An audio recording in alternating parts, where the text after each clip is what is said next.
In this lesson, we're going to learn how to navigate to an airfield and land on it. There are three navigation modes that we'll be using: en route, return to base, and landing. These submodes are selected automatically at the appropriate points along the assigned flight path, but they can also be cycled manually. In this lesson, we'll use the automatic method. I currently have the lesson paused as I explain some of the finer points.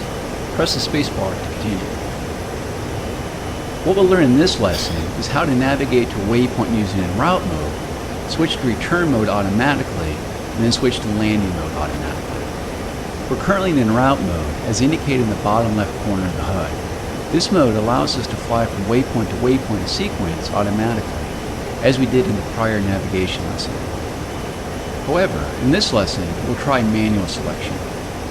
Our current waypoint is 0, our starting point, as indicated in the bottom right corner of the HUD with a range of 0. Press left control and tilde to manually select waypoint 1. Good, you will now see that waypoint 1 is selected with a range of 8.6 kilometers. Press left control and tilde again to select waypoint 2.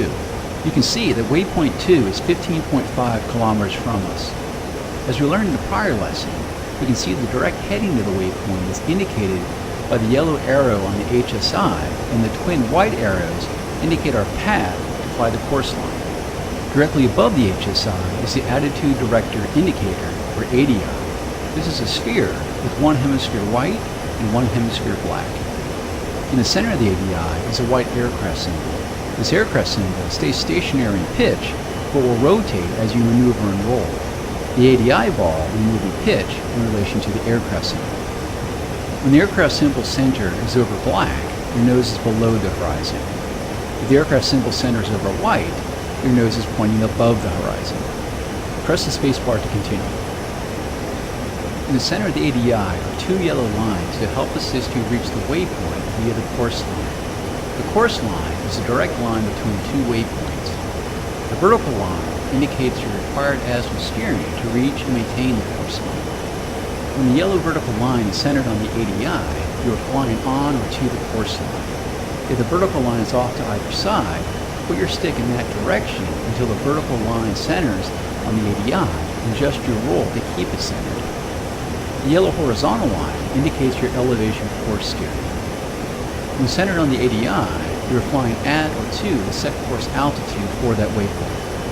If the yellow line is on the lower half of the ADI, push the stick forward until the yellow horizontal line centers on the ADI and adjust pitch to keep it centered. Conversely, if the yellow horizontal line is above the center line of the ADI, pull back on the stick until the line centers. Along the top and left side of the ADI are your heading and elevation deviation scales.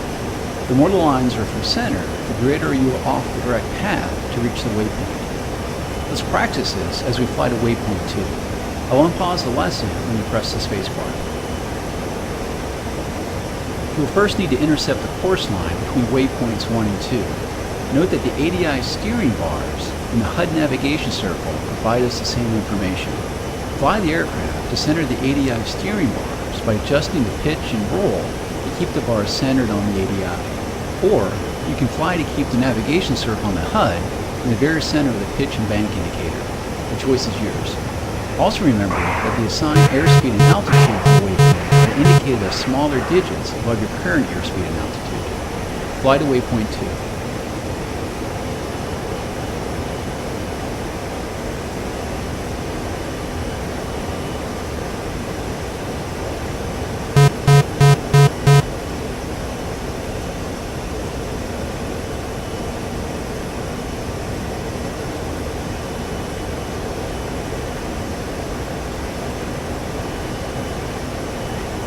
Предельный угол атаки. Предельная перегрузка. Предельный угол атаки. Предельная перегрузка.